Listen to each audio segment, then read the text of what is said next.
Hello one and all, and welcome to Behind the Glass. I'm your host, Sam, from the YouTube channel Seen Through Glass. And I'm Tony from Gravelwood Car Sales. Yes, you are. Each week we get together, we talk about cars, motorsport, F1, what else? Cars? We talk about cars. You can listen to us on Spotify, Apple Podcasts. You can watch us on youtube.com/Behind the Glass. Don't forget to subscribe and turn on notifications. And Tony, if people want to support this podcast, what should they do? Watch it. No.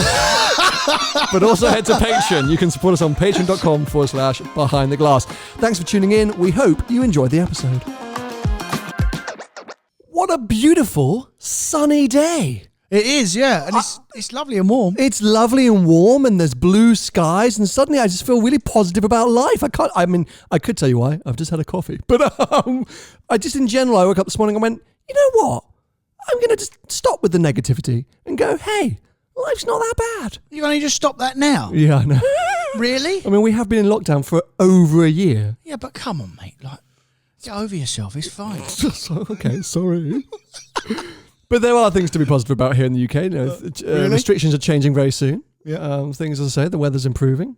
Twiggy's here. What are you doing, Twiggy? You're looking like you want to get on my lap. Can you just go to sleep, please? We're all going to book holidays and go abroad and bring another virus back, and we'll go back into lockdown. Let's again. not get political. Let's not get political. We're trying to keep this light-hearted, Tony. Okay. Automotive focused. I can do political if you want me to, though. No, I really don't. You are controversial enough about the topic that this podcast is aimed at discussing without you wading in. He used to do an automotive column, don't you remember? Was it on the Times or the Telegraph? He used to do a car section. Yeah, I think I do remember. So we could have him on. Let's get him on. It's all about his hair. Exactly. Anyway, let's talk about cars. That's what we're here for. Just before we started recording, we were chatting about the new Audi S3, and it wasn't actually on my list of things to discuss today, but it was an interesting discussion, and I want to weave it in now to the podcast. So, this came to my mind because Archie Hamilton, what a loser. I can't disagree. Has been using an S3 for the last few days whilst his Golf R has been having some modifications done to it. No, he's already sold it. Were we supposed to have revealed that? Sorry, Archie. Called you out. But yeah, I hadn't really paid much attention to the new S3 until Archie's content came out. And I was like, that's pretty good looking. Yeah. I hadn't really realised that the S3 was out. And I thought, okay, well, maybe I'll look at what they cost. And I was shocked to see their relative value. Mm-hmm. Because I think they start at 36 grand here in the UK. Roughly, yeah. The top spec, the Vorsprung edition, is I think 40. And a bit more, but yeah. Fine. But we've been banging on for months and months and months about how Golfs these days are overpriced. Yeah. And Archie just bought a Golf R, spent about £70,000 on the thing. Oh, his dad did. No. This is not supposed to be an attack on Archie. It's turning into that. That's not actually true, by the way, guys. But it got me thinking, is the S3 now actually a bit of a bargain? If the Golf is potentially a bit overpriced, that S3 is suddenly looking like great value for money. Yeah, well, the S3 always gets a little bit overlooked. It always has done in previous models, but it's basically the same car. But obviously, if you had a choice as a punter, as a person, even me, if you had a choice between an Audi and a Volkswagen, you choose an Audi every day, surely. But people just don't. When you compare them two cars, they have the Golf, which is odd. But I think previously they did, I would guess, but now, because Audi's quality, their design, their infotainment system, I think is a level above Volkswagen's. Whilst, as you say, the cars are fundamentally very, very similar, if not nearly identical, the way they're packaged up and what you get as a customer, I think is not just a good badge. You're not just saying, I got an Audi in the garage. You do get a better experience, I believe. You do. And I assumed, given everything we've discussed about Golfs and how overpriced it is, when I was looking at S3, I was like, it's going to be like 45 grand or something like that. And then the RS3 is going to be something ridiculous, like 57. But yeah, I don't know. I saw it and I went, what a car, what a lot of car for that kind of money and in the right spec. And yeah, I mean, you can get them to 45 grand, the S3s, if you really need to, but they come with a lot more standard than the Golf R. So interesting. I think they're very similarly priced as a standard car, but they come with a lot more standard. Okay. So you probably can spend 45 grand, and no doubt the new S3 will be 55. RS3. Sorry, Yeah. 55, 57 grand, because that rivals the A45, right? Of course. And they're that money as well. So, but yeah, everyone always goes for the Golf R because it is the best hot hatch at that price point. But now, is it? Is it? I mean, it's a good question, isn't it? It really is. Is it? And I think, I used to have an S3 back in the day, the Gen 1 one, so the really nice bulbous kind of, I can't remember all the codes, but I really enjoyed it. I didn't have it that long. I had about 6 months, something like that, but it was a really nice car. And I don't know, I'd probably ignored them for a while now because RS3s have been so dominant and so at the forefront. But yeah, that latest generation, and maybe when the new RS3 comes out, I'll forget about the S3 again. Maybe it will get superseded. But I don't know, I think it looks like a really cool car. I'm very keen to have a go on one. Have the modern generation S3s, are they sort of good, usable cars? Are they stiff? Are they, like, how have they been over the previous generations? Well, they hold their money fairly well. They are, like the Golf R, very popular with thieves. Oh, with thieves? Yeah, they do they're one of like with the Range Rover and a couple of other cars, they're one of the most popular nicked cars in the country. That's turned me off it quite quickly. S3s and Golf Rs, both of them. Really? Yeah, because they're nicked and then they're joy-ridden or used for robberies because they're a quick 300 horsepower hot. Yeah, it's a desirable thing to nick. I'm tempted to nick one myself. But I've actually got one coming into stock. Do you? I do, yeah. It's coming in on, it's Monday today. I think it's coming in Wednesday, Thursday. So, what colour? Aura blue. So is that the light blue one? The metallic blue, the darker blue. But no, that's nice. That's nice. But what I've noticed with the new is they've done these like really in-your-face colours. There's a light blue, a yellow, a sort of putrid yellow, and what's the other colour I'm thinking of? A red. Yeah. And they really stand out. I really like the fact that they're doing this. Yeah. Twiggy's desperate to get on your lap, by the way, and you're ignoring her, which is the basic. She actually wants to get She wants to get on your lap. Yeah, that's the quickest way to encourage her. Just do that. Just do what you did. Go on, Twiggy. Come. Go on. Oh, now she's going to come to mine. No. I didn't know. That was a bit distracting. Yeah, no, she did. But her, if you ignore her, that's literally just telling her, do it more. Anyway, sorry, back to what we were saying. So yeah, I like the kind of in-your-face colours. Yeah, I mean, a hot hatch should be in your face, really, because that's what it's all about, I would agree. You have got to be a little bit careful, though, with them now, because I know it's a little bit boring, but when they go over the 40 grand new, they fetch the new tax. Someone was telling me about this. Yeah. So what happens is, instead of it being 160 quid a year to tax, it then goes up by another 300 quid every year for the first 5 years. It's like a value tax, like a luxury tax thing. Yeah. So is road tax no longer linked to emissions, or it is still linked to emissions? Both, and then you get a luxury tax on it on top. For sure, yeah. So anything over 40 grand, anything. So that's why the Golf R and the GTIs were always very good, because they were a really good all-round car, and they're £150 a year to tax. Now they're not. They're going to be 500. They're going to go in that bracket. Bloody hell. Yeah, I mean, it sounds like a real douchebaggy thing to say, but I don't remember not paying £500 for road tax for the last 3, 4, 5 years. Me too. What a prick I am. Anyway, let's move on.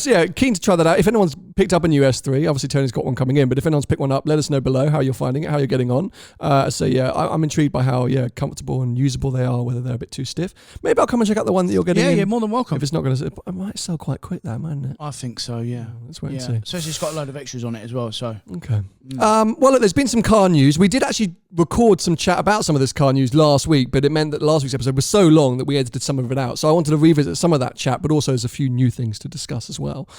So one thing which I do want to revisit is the news that there's a new Mustang for the UK called the Mach 1. Because here in the UK, American viewers, you might not know this, we don't get Shelby Mustangs. We used to only get the V8 or an EcoBoost. The EcoBoost is now gone, thank God. But we don't get Shelby, so we don't get any special Mustangs. Of course, some people do import them. There's that company, Clive Sutton, I think, who are specialists importing the Shelby stuff. But when they get here, I think a GT500 is like 150 grand. Yeah. Well, in the US, it's half that, if not more. Yeah. Dodge Demons I've seen going for 120 grand here. Amazing. So yeah, if they're imported, it's insane. But this is sort of Ford Europe's way of going, okay, well, there's maybe some demand here for a more driver-focused or track performance-orientated Mustang in Europe. And so they've done this Mach 1, which is a very iconic old version of the Mustang, I would suppose. it looks really cool. They've just sort of finessed some of the looks, made it a bit more aggressive, a bit more stance, got sort of lip at the back, it's got sort of intakes at the front and stuff like that. It looks good. And that supersedes the Bullet? Yes, because the Bullet is more of a sort of heritage spec. It's well, let me think of an example. I offered one of them the other day. Did you? They're super nice, but... Not for me, but... Yeah, like the Bullet's cool and it's got some nice bits on it and it's, again, harking back. Like, Mustang for me is all about heritage. Like, it's a cool car, but you're buying a Mustang because it's a Mustang. It's not because it's the best car in class. No. It just gives you some kind of romanticism of California, basically. And a V8. And a V8, For not a lot of money, 40 odd grand. Well, so the new one, let me know what you think about this. 55. Now, go on, sorry. No. Well, I mean, it is expensive, but hold on a minute. When you can spend that on a Golf R, or when a BMW M3 is now 80 grand now, they've got. Why would they not put their prices up? I mean, it's that weird thing where at 55 you suddenly enter a slightly different market with what else you could get at that money. Giulia Quadrifoglio. You could literally get one of them at that money. It's unbelievable. One. Yeah. Brilliant. And Italiano. It's not going to work that much, but you're going to have a slightly nicer... Well, actually, you know what? The interior is the one thing I'd say would let down a Giulia.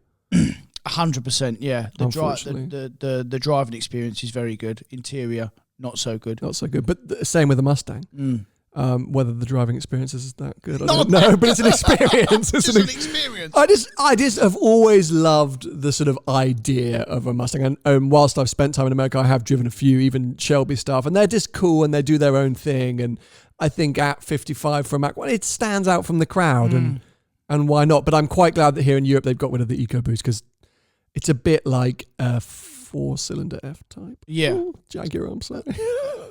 Well, is it? I mean, you'd rather a 4-cylinder F-Type than a. They're very popular. Those they're very because it's like the 2-litre Caymans. They're very popular. Yeah, like, I mean, I get it, but in my mind, a Mustang should only have a V8 and an F-Type should have a. I mean, the V6 was good, so I don't really know if I've got an argument here. But these manufacturers don't just make cars for us. They have to make a car for everyone. Of course. For most people, a 2-litre engine, people don't even, your parents, my sister, your sister, they don't care they don't know what the engine is. They don't know what it is. Yeah, they just want to look cool. Yeah, they look like they're out of the cool. OC. Yeah, that's it. Yeah. So yeah, I'll keep our eyes on that. I think it's good that, as I say, Ford are doing some performance-y stuff around, the Ford. What am I trying to say? That we're finally getting some performance iterations of Mustang. I know we've got Corvettes coming and stuff like that. But anyway, long story short, I'm a fan. Speaking of cars I'm potentially a fan of, Mercedes and the SL. Finally, we're getting I think it's the 8th generation of the SL. I've spoken about it on this podcast before. I said, what happened to the Merc SL? Oh, no one bought it. No one bought it. But I swear, when I was growing up, like late 90s, early noughties, the SL was so hot. Like, it was everywhere. It was everywhere. Like with the metallic folding roof, like that's what everyone kind of had. It was the go-to performance car. Yeah, yeah. And then it kind of just faded away, and obviously then got superseded by SLS and AMG GT. And so I was like, okay, well maybe it's gone, but it's a very iconic badge within the Merc family, Yeah, yeah. Harks all the way back to your favourite, the Goldwing. Goldwing. Well done. All right. You did it right. It's not actually the car I want. I thought it was the other one. I'm all mixed up. I'm all mixed up. You haven't got a clue what's going on. No. But yeah, like, so I kind of want it to be a thing. And it feels like maybe Merc are bringing it back and are going to do it right. So it's now going to be a soft top only. There's going to be no hard top folding convertible version or coupe. Oh, there's ice cream trucks here. Can people hear that on the microphone? Not sure they can. I like an ice cream. Spring is here, mate. Yeah. Said the sunshine's out. Now the ice cream van's here. Yeah, I'll do. You want to run down? No. Watching your weight? Be professional. No. Look like I care about my weight. I didn't want to say anything. You look great, Teddy. We're not here to judge. But then I think the follow-up version of the AMG GT will then be basically a coupe form of the SL. So I think that's how it's going to end up looking. You're going to have SL as the convertible. Okay. GT and they're both going to be AMG only products. Okay. So, like, I kind of want it to be good. It's going to be a lot of money and people are going to buy it. I don't know. Well, that's always been the problem with it, especially over recent years. It's just always been a lot of money, and there's quite a lot of cars that are easily better. And well, if they price it right, as I say, if they literally follow that AMG GT model, as we've seen, by making 15 different variants, and it's just the soft top version, then I think it will sell and it will be good. And they won't price it right though, will they? Because manufacturers don't price them right; they price them expensive. It's going to be ridiculous. It will be. But it is going to be one of the cars that we're going to see this new hybrid variant. There's a few different hybrid variants coming from Merc, which I think they're going to call the 73E. So you've got, obviously the C63 and the AMG GT63 4-door, whatever. Oh. But the hybrid variant is going to be called 73E, supposedly. I think we're going to see it in the AMG GT 4-door first, but then we're going to see it in SL and AMG GT and all these different variants. So it'll be interesting. I'm intrigued by it. Fair. Let me have my moment. Yeah. Well, from brand new cars, there was some news of an old car last week or a couple of weeks ago, the E-Type. Yeah. Which obviously we know I love. I think you love. You admitted you love. Yeah, yeah. And I had that awesome experience in one of the Jaguar's own Reborn cars. Yeah, yeah. Well, since then they've announced that they're doing this limited run. I think it's 12 cars in total, celebrating the fact that it is the 60th anniversary of the E-Type this year. Yep. And each of the cars, there's 6 coupes, six fixed head coupes, 6 roadsters. Celebrate a really nice old story, which I didn't know, but back in the day when they launched the E-Type at Geneva, I can't remember if they took a coupe across or they took a roadster across. They took one or the other. And back in the 60s, Geneva was almost like a test drive event. You could turn up and test out the cars and do bits and bobs. Imagine that now. I mean, insanity. Could you imagine Koenigsegg just going, who wants to drive? Yeah. There was so much demand and interest in whatever E-Type was there. They called up the factory and said, we need another one. I think it was a coupe that was there and they drove a convertible out. I think you're right. I am right. I will be right. I'm always right. Not about classics, mate. Oh, yeah. By the way, I just interject a story here. Somebody, amazing listener, sent me a message this week. They just picked up a 360. Oh. And they've also just bought a Ford GT. I think the old shape Ford GT. Okay. The message just says, tell Tony to rein it in. He doesn't know what he's talking about. Because 2 cars that you previously slagged off. I mean, and it was so good. I was like, yes. I'm so really. So you might still be listening if you are a very kind listener. I appreciated that message. Made me smile. I've slagged so many cars off. I don't even remember the ones I've slagged. That's the problem. You haven't got a clue. Your inconsistencies are all over the place. Oh, no. But yeah, so these cars commemorate a journey because factory test driver and the factory press man drove an E-Type through the night from Coventry all the way to Geneva. And these cars kind of commemorate that. They've got a nice little plaque in the middle, which is sort of artwork of the route. And they're super cool. And I think it's just kind of like a nice thing. And I love stories, especially around the older cars. Yeah. And so celebrating a story like that, I think it's great. And the best thing is Jaguar offering them as a pair. Are they? Yeah, so obviously I think it's like slippers. 315 grand each. Are they? Or buy the pair for 650. Well, you don't get a bit of a discount if you buy the 2. Probably, I don't know. I mean, the whole thing is mad, isn't it? The world's gone mad. It's honestly, I cannot understand.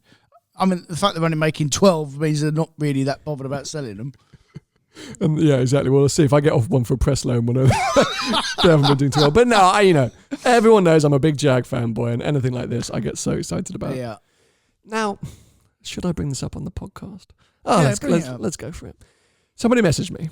The Project 7 that I drove in Cape Town during Drive the World is still for sale.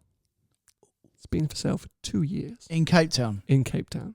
Now, when I was there, we priced it up because obviously their taxes are very different and et cetera, and their prices are very different and demand. And I think at the time, the car was like 110 or 115 grand UK money, which would make it kind of on the button in UK values. But South maybe African a little bit money less. was what? A lot more? No, that was it converted. Oh, fair. So at the time, I was like, oh, that's quite interesting. Anyway, at this point right now, that car is £81,000 in equivalent UK money. Now, obviously, you'd have to import it here, which means VAT, 20%, plus shipping costs, but it basically makes it 100 grand. You just buy one from here. Well, that's the thing, right? Because obviously I was like, oh my God, it's going to happen. I'm going to Project 7. And the story, I drove it in Cape Town. Oh my God. But actually, and this is why I'm bringing it up. You know better than me, even though you don't look at Project 7s every day like I do. If they're listed online at 115, 120, 130, and they're not selling that quickly, it probably means on a good day, I could probably find one in the UK for 105. Less. So. Well, because it depends on Jaguar. So, mind you, at that point, if they've been around that long, they've all gone fully paid from the dealers. But what happens is when they sit around. This is Project 7, not Project 8, remember? So most of these aren't being sold through Jaguar dealerships. Yeah. Oh, okay, fine. Yeah. Right. Well, then I won't tell you the story then, but no, there's no point. Sorry, because they've all been said. If Jaguar sold them, they couldn't give a toss. No, fair. Yeah, but most of these have been bought and are now being resold at specialists or privately. Right, fair. So my analysis would have been completely wrong. So I'm glad you told me that. Glad I jumped in there. Yeah, you did. Yeah. But so they've all speculated and they've all got it wrong. Yeah, I think that's the problem. I think most people. It's one of those cars that I'm still confident. I know you're going to laugh. It will be worth 250 grand at some point. Don't choke on your drink. Don't choke on your drink. Mate, then they haven't... Listen, if something's going to go up in value, in general, it goes up quickly at the start. Wrong. SLS. Yeah, all right. But no. If you go back 10 years, it's the other way round. But 360 Challenge Stradale. Yeah, but you're going back a long way. Modern stuff now, Modern stuff now. Okay. It goes up straight away and then comes down in general, and then it fluctuates. Look at the Speciale. Yeah, same thing. The 10 years ago it was the other way round. So they hit rock bottom, and then everyone rushes out and buys them, and then they go back up again. I'm determined to think of some examples. I mean, there will be something, but in general, that's the rule of thumb. Okay. But there's also a rule to say that things are underappreciated at the time, and with time. Like the SLS, people go, oh, hold on, that was pretty special. There are things on the tip of my tongue that I can't quite think of it, but there are plenty of good examples out there. And I do think Project 7, a bit like that's XKRS GT. They haven't held that much. Anyway, what I'm trying to say is that I think with time people will look back and will say that those are cars that were pretty special, and collectors will seek them out more because they really have just sat there at 130k ever since they came out. Yeah, the fact that they've sat there at that money means that that's not what they're worth because they're still there. Okay. So yes. Okay. I'm trying to man maths myself into a Project 7. No man maths. But the thing is, you're probably worth right. 50 grand that car. No, don't you even dare. But if it was, it'll sell. Yes, so you're right. You're right. And that's the thing, it's not worth the hassle. As a minute I got really carried away and started calling my dad saying, how does import work with me? And even still, I was like, it doesn't really make sense. But because yes, you can probably find a UK Project 7 for 100 grand. But still, as great as that is, with my whole F-Type story, I'm still looking at half that value. I'm looking at a budget of, 60. So anyway, long story short, I'm not getting a Project 7, but I tried. So let's move on. A sort of similar-ish car, I suppose we can talk about. Vantage. New Vantage, because today a new Vantage got unveiled. Oh, that was another one. The GT8, when it come out, went up, and now you can't give them away. Yeah, good point. But yeah. I mean, I can give you many I'm sure examples. You can, but I can definitely give you lots of examples as well of other cars that have trickled up over time. But they're not modern. They're all.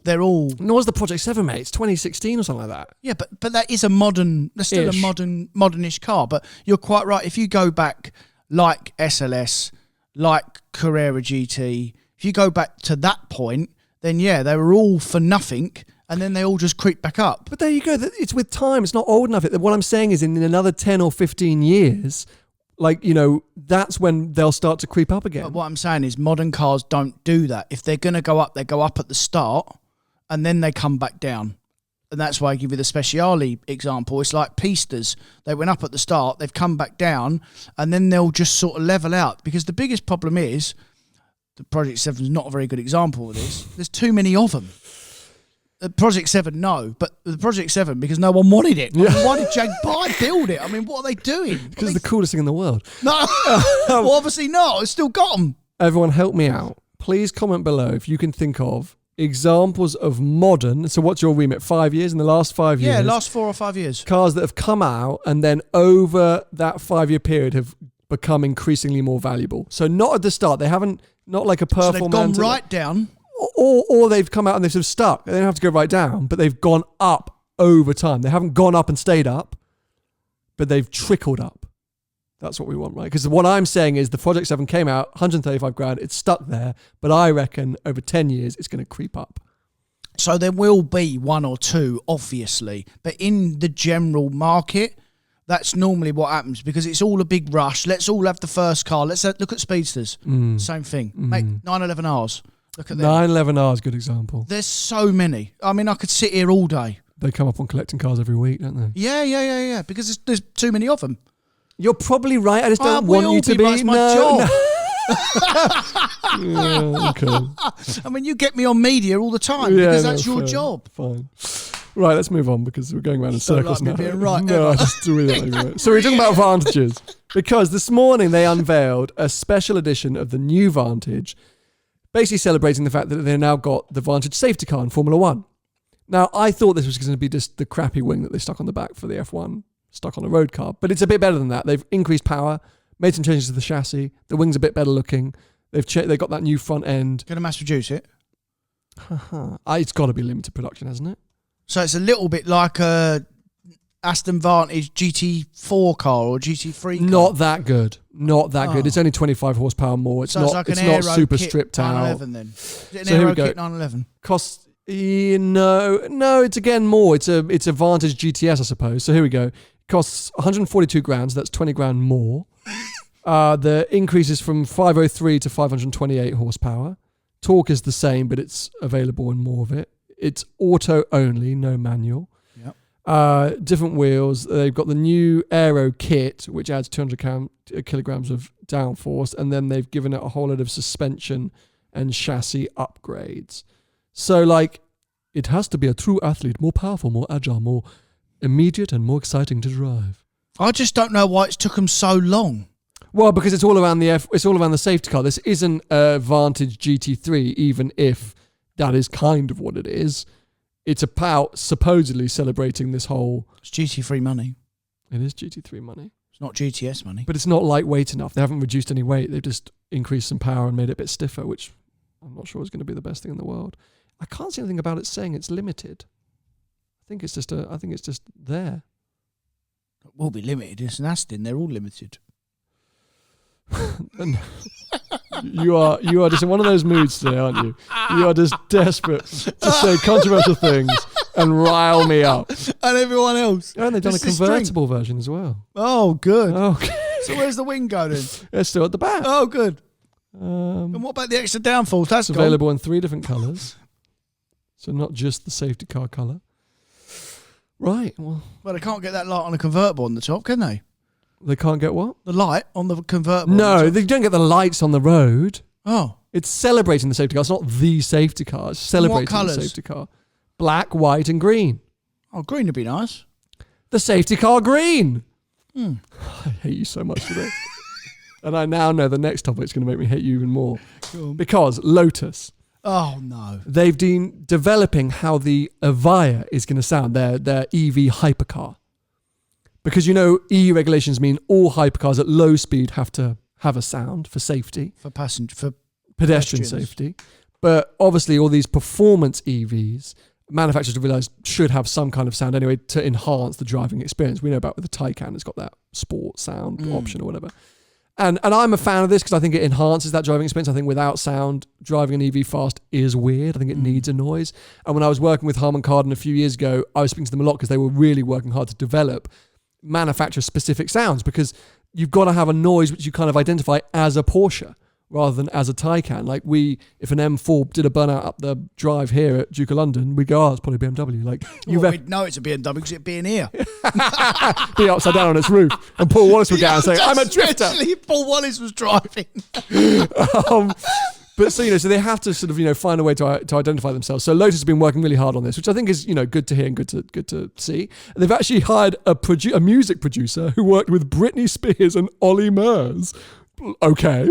Oh, you told me this last week. Yeah. And he took. Oh, we're pre-recording it. We're redoing this, aren't we? I told you we're going to be talking about. I did say we're going to be touching on some of the topics we talked about last week that we didn't put in. We didn't put in. Well, I think you just edit it and load it back in, and then we could have just gone straight on. No, because we're wearing the wrong clothes. We don't do this half-assed, Tony. Oh. Okay, we do it proper.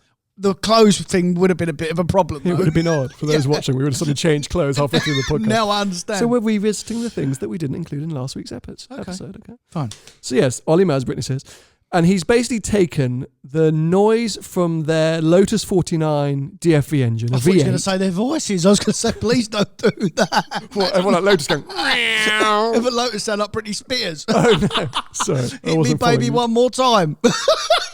I mean, it's quite impressive that you know one of her songs. I know a lot of them. I grew up in that era. Okay, mate. Mega fan, are you? Well, I used to fancy her. So you like didn't everyone? Are you joking? It's Britney Spears, isn't it? Yeah, well, I'm glad we got that over with. I thought you fancied men at that point. But you fancied Britney Spears. That was an easy low blow, which no one is going to credit you for. Very pleased. I think Vicky fancied Britney as well. Of course. Yeah, who didn't? Not now, but then.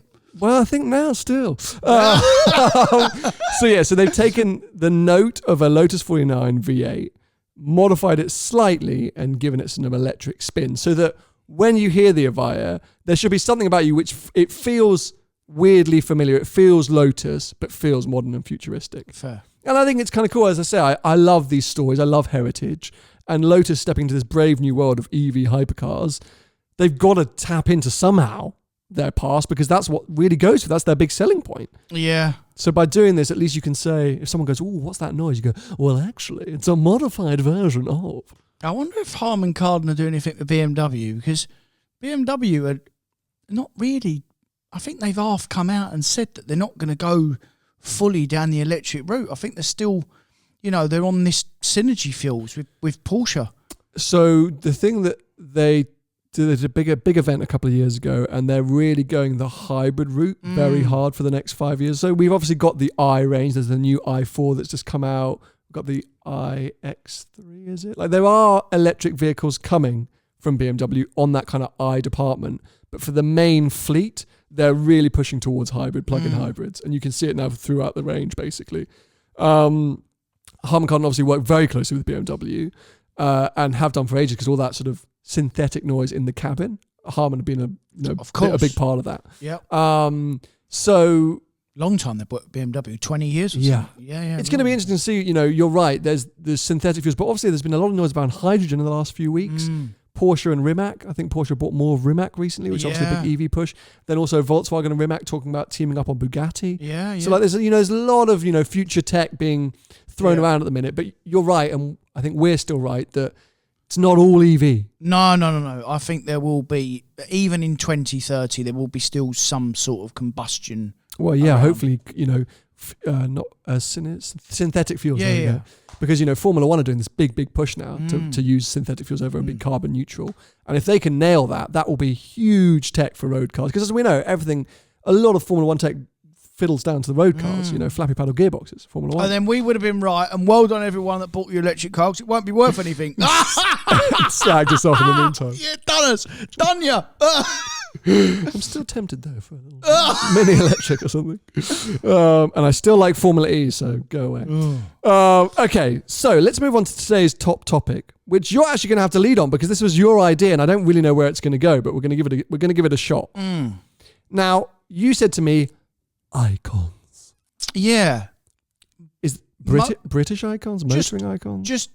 So you could do the world if you want, but I'm going to focus on British motoring icons that, have meant something. And when I say an icon, it has to have longevity, because an icon has to be, and it has to have stood the test of time as well. So it has to still be being made now and still be valuable to families, whether it's 50 years old, it needs to be relevant even now still. So as an example, we couldn't say a Ferrari 250 short wheelbase. Don't make it anymore. But we could say a Ford Transit. Correct. Okay, so that's the kind of thing we'll you're come back to thinking. that. Oh, I'm sure we will. Considering you've got one outside you rocked up in. That was, that's the company van, as we know. And that was one of my reasons for even bringing it up. Okay, so okay, I kind of get the gist now. We're going to have to identify between the two of us what we think. Let's keep it British, because we did that whole thing on my whole spiel of let's go British. Let's keep it British. It hasn't got to be a British car, but what I mean is for the British market. Sure, okay, what the British have bought over the last 60 years. An iconic car within the UK. And actually, when you actually really dwindle it down, there's not that many. Because you can't say the M3. Well, you could. Well, actually, that is the only car that I would think that would probably just get in as. You can't say an M2. No, okay, fine. Do you know what I okay, mean? so there's a grey area, but this is what we're going to debate. Yeah. Now, this is going to be interesting because I didn't really understand this until just now. So I'm going to be thinking off the top of my head a little bit. No, you know, I feel every week. Throw me in the deep end. No wonder you get so much stuff wrong. So then, do you want to kick things off? Do you want to launch it? So, my top is the Ford Fiesta. The UK's biggest selling car. The UK's biggest selling car. They've been making it since the 70s. Mm-hmm. It does everything a Super Mini did back then and now. It's completely relevant. It's an icon. It's good value. Has it always been popular? Yes. Okay, calm down. I mean, they made a Ford Fiesta popular. It was the model. It was a whole thing. Yeah. Because I think it, I think it's got poplar. I think it was called a poplar. Poplar. Yeah. I think it's got worldwide status and appeal of Fiesta. Like, it's Yeah. not just a UK thing. And it is a kind of go-to. It's a bit like, well, golf is obviously one we're going to have to come on to, aren't we? Yeah. But, like, Fiesta, it's even if you don't know cars, you know Fiesta. Correct. It's one of those, it's a household name. It's an icon. It's an icon, which is a good point to say. But over the years, there must have been some dodgy generations? I don't know, mate. I think they've, a Fiesta, it does what it says on the tin. It's always been a little Hatchback. Hatchback. They make a hot one. Yeah. They make a diesel one. I don't know if they do any more. Do they make the Fiesta Estate? No. What, when you buy the photo, I mean, what's a stupid thing to say?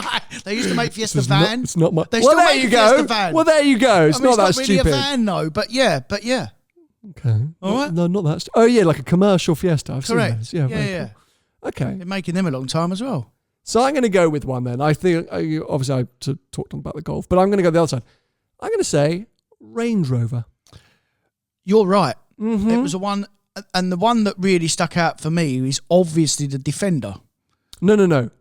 Range Rover. But Range Rover as well. Yeah. So Land Rover, Range Rover, for me, they're the, it's the same. And on the Land Rover side, Defender, not Discovery, Correct. not Freelander. No. But I would say Range Rover, obviously, because now Defender has this whole new iteration, this new kind of identity. Range Rover has stuck true to what it's always meant to be from day one. And its popularity, I think, has increased substantially over the years. It's decreased over the last couple of years, but yeah, you're right. Well, because the competition is, but yeah. it's still, and we've spoken about this before, it's now become the Golf of the super luxury SUV world. Yeah, for sure. Where those kind of in the know / don't really care, that's still what they want. Yeah. And that's where I think it's done amazing. It went through, obviously, it survived the Kardashian years. It survived before that, the footballer years. Range Rover Sport coming along and trying to, I guess, stealing a lot of its market back in the late noughties, early tens, whatever we're going to call that decade.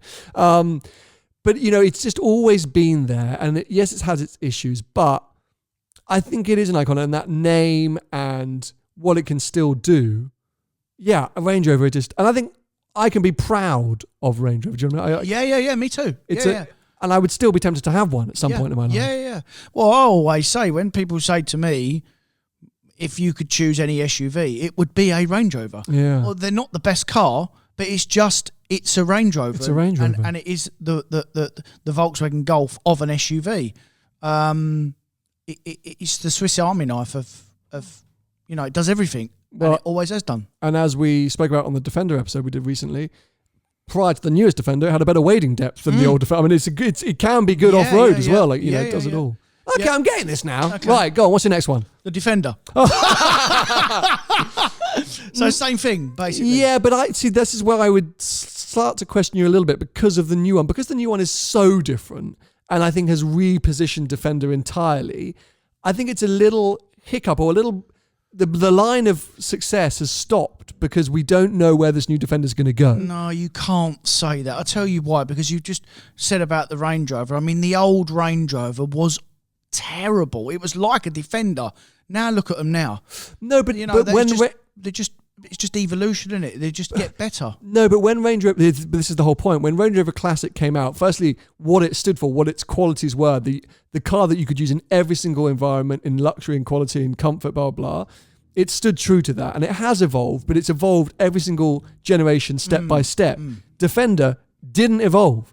They made it the same for 60 odd years. Fair. And then they stopped, and then they've come out with this completely, different car, which has a lot of, links back to the past, but has opened up Defender to an entirely new market. It's being used in a very different way.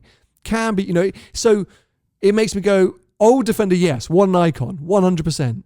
But the new one, does it continue that lineage, or is this going to be a separate journey, a separate story? I don't think it's a separate. What it is like you said, it's opened up to a new market to continue the story, essentially. Because them people that used to buy Defenders, they won't necessarily buy the new one. They'll continue to buy the old one, which is why they hold their money so well. But me, personally, I wouldn't have an old Defender, not if you paid me. Yeah. But I'd have a new one. I'd had a new one. Yeah. Do you know what I mean? So that Land Rover have had to do that because of the way of the world and the way of the market now. Regulations told you couldn't keep selling that old car, so they had to do something. But the fact that the name, it's still there, Defender, and it always has been for 60 odd years. For me, it's an icon for that reason. Yeah, no, I definitely agree that the old shape one is. I just don't know if I could agree on the new shape continuing that icon lineage yet. Well, we're going to know that. We're going to know. Yeah, we don't know that bit yet, but okay. So my next one, the one that everyone yelled at us for forgetting in the best-selling cars around the world episode, the Mini. That was one. That is one. Now, can we just say for a second, when we did that, you forgot about the Mini! Everyone got so angry. I say everyone. A small group of people got very angry that we forgot the Mini. I don't think we did necessarily forget the Mini. At the time, obviously, they're so BMW owned. I think of it as a BMW car, but of course, it is iconic, British mark, I suppose. Yeah. So hands up, we did kind of forget about it. But yeah, what an icon. I mean, and that's a car which, if you think about how it's evolved, that big step it took between the old Mini to the new Mini, that was pretty revolutionary as well. But fundamentally, has stuck true to its principles, I think. The biggest thing about the Mini is that what they've done is they've taken the name BMW and made lots of different variants of it, but you can still buy a normal Mini like you could in the 70s. Okay, it's not Mini. It's a bit like the Fiesta. No, but it's a bit like the Fiesta. The new Fiestas are worlds apart from the old ones. Of course. They are, and they're going to be. Yeah. But I would agree that was one of the cars that I thought, it's an icon. It's an icon for sure. And I think, the appeal is still there. They're still very, very popular, like the standard Minis. And I think when we start talking about icons, it does have to still stay true, because heck, we could go and slap any name on any car and go, it's still got the same badge. And I think that's not what we're saying. It's not about the lineage. We're not saying, they still make it. It's got to have that appeal. It's got to have that status. Yeah. Where if you drew a Mini on a piece of paper, whether it's the 1960s Mini or 2010 Mini, people go, it's a Mini. It's a Mini. It's a Mini. For sure. So that's why it has that vibe. Ready? Yep. 911. Well, yes. I mean, duh. I mean, no, what? That's the most obvious. I thought But you can't say Boxster or Cayman, but the 911 is. Yeah, of course. Yeah, I mean, absolutely. But I mean, I said the Boxster might be. But no, but that's like such an obvious. That's a worldwide icon, and one of the very few. True. That has lived. That's a shape. That's a badge that has lived truly to the test of time. But that's also its detriment, because people just love to say that they've never changed. It's the same car. Correct. Yeah. However many years. Would you say that's a British icon though, the 911?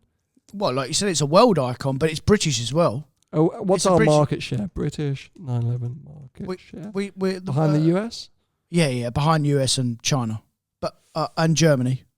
But apart I was from going to say, like, I don't know. I mean, like, I get it. Of course, you're so right, but I don't think of it as a British icon. The 911. I think it is. It's a global sports car icon, but it's the best sports car you could buy. Full stop. No, okay. This is not an excuse. This is not an excuse for you to go, it's not a 911 fanboy episode. We're talking really? We're talking about British icons. Okay. And I would agree. They've got to be British made, though. No, I know. And I would agree that the 911 is an iconic sports car around the world, for sure. But I just don't associate it with being a British icon. Like, I don't think most people go, if you said to somebody, name me an iconic a car in the UK, I don't think anyone wants a 911. They go Mini or Land Rover or like the things we've mentioned. Right. Is a Volkswagen Golf a British icon? Yes. Right. Well, no. That's sold around the world. It is sold around the world. It's made by Germany. But it's not the same thing because... It's the same. It's not. No.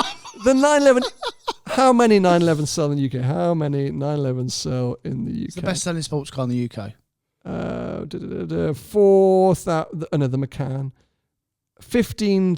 What? No, that's Porsche's overall. 911 sell... This is so annoying when you see all these different things. Because what I'm trying to say is, yes, it might be an icon, but they don't sell that many compared to a Golf. How many Golfs sell in the UK? You see what I'm trying to point this is what I'm trying to say. You can't say if it's a worldwide icon, it could be a UK icon as well. Like I would say that the Golf is a worldwide icon. Everyone knows a Golf, like everyone knows a 911. And the rules of this game is... Well, you made them up, so I don't know why I'm arguing with you. I made them up, so I'm right. Again, I've been right a lot today. No, the problem with you, Tony, is you think you're right most of the time. So sales of the 911 drifted down slightly to 34,800 units in 2019. Oh, How many? That's quite a lot then. That's a lot. Exactly. Oh my God, I'm so annoyed. In 2019, 58,000 Golfs compared to 34,000. I mean, it's still not bad going. Still not bad, actually. I mean, when you think That's it's a lot of 911s. 4 times the money. That's a lot of 911. Yeah. Okay, I'll give it to you now. Next one. You've got one? No, let me... we mentioned transit. Let's come back to that. Golf? Golf you mentioned. Oh, you mentioned that. Well, okay, fine. Golf I mentioned. Do you want to tell ladies and gentlemen why? Well, there's a Golf. Okay, that's it then. That's all you need to say. Okay, hold on a second. There's going to be something. Let me think. Oh, I would say a BMW 3 Series. I wouldn't say a BMW 3 Series. Why not? I would just about put an M3 in. Okay. No. So yeah, because of it was the first real proper saloon M car. Or no, yeah, I'd put that in. I'd put an M3 in, but I wouldn't necessarily put a 3 Series in. Like I don't think it's really. But how long have they been making it? It's icon. Yeah, but is it really like back in the day? It wasn't really made for the masses. It's only been made for the masses the last sort of 10 or 15 years. Right.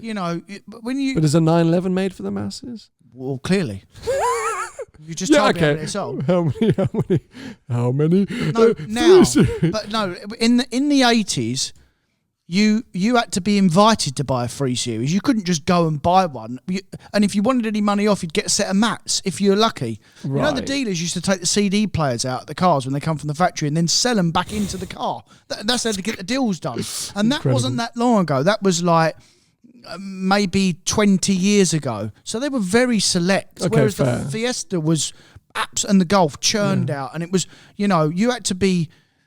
But what I'm saying is that until the last 10 or 15 years, you had to have a right few quid to buy a 3 Series BMW. Okay. That's why the M car maybe, because it's just special. But otherwise, the 3 Series, I don't think so for that reason. And you're right, the M3's always meant something. And I think I even Correct. talked about it when we were talking about it's an important car within the automotive world. Have you noticed though how many adverts they're doing around the M3 at the minute?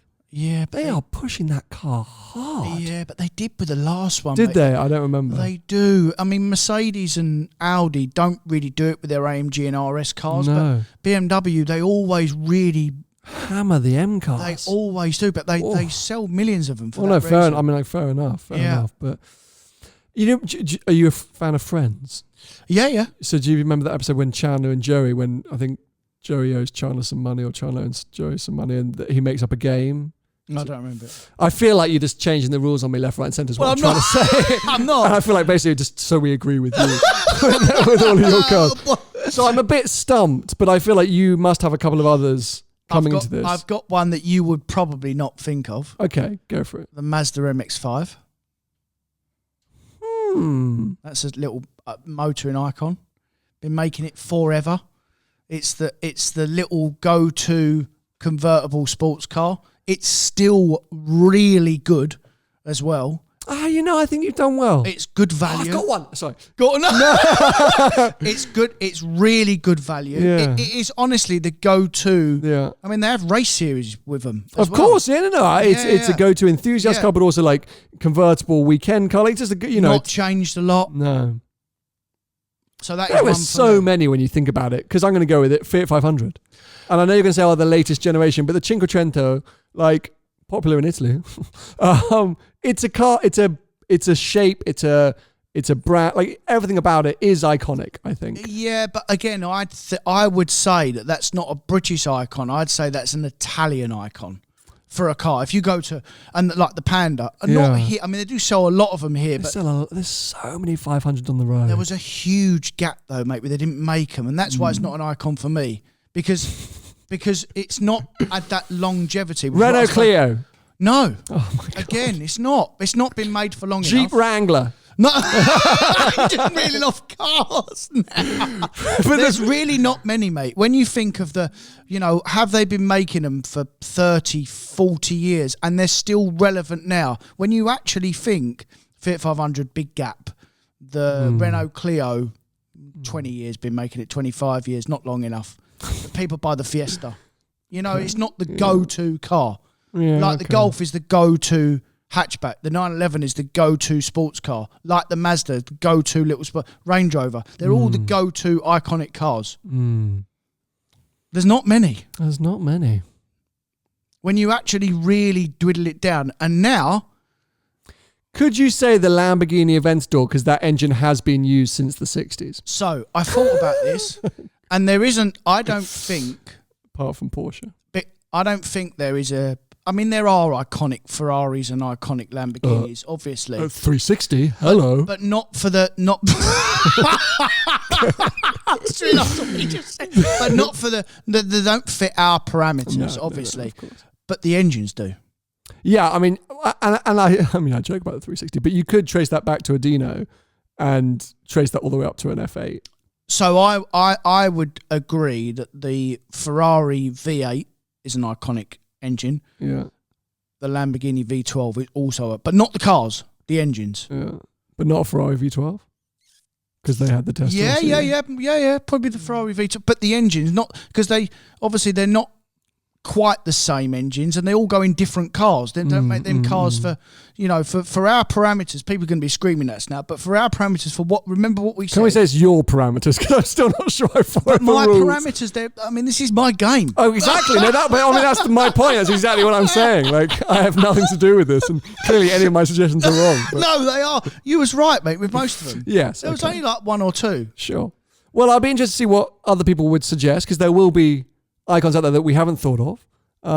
So try and think, so just to recap the rules, these are iconic cars within the UK that probably, according to your non-official criteria, have been made since the 60s or the 70s. They've got to be, it's longevity, popular longevity. Stand the test of time. So they're still being made now. And they're still popular now. Not just being made and they sell two of them. And everyone knows what they are. And it's a mark. It's not a brand, so you can't go along and say TVR. No. It's got to be a specific model. And arguably, one of the biggest is the Full Transit. Yeah, it's got to be the biggest. It's got to be that with the Fiesta probably. Yeah, and maybe the Golf. That is one of the biggest motor, and it's not even a car. It's a van. It's a van. Yeah. Yeah, I'm with you. I've lost interest in your game because everything I say is wrong. So we're going to wrap things up.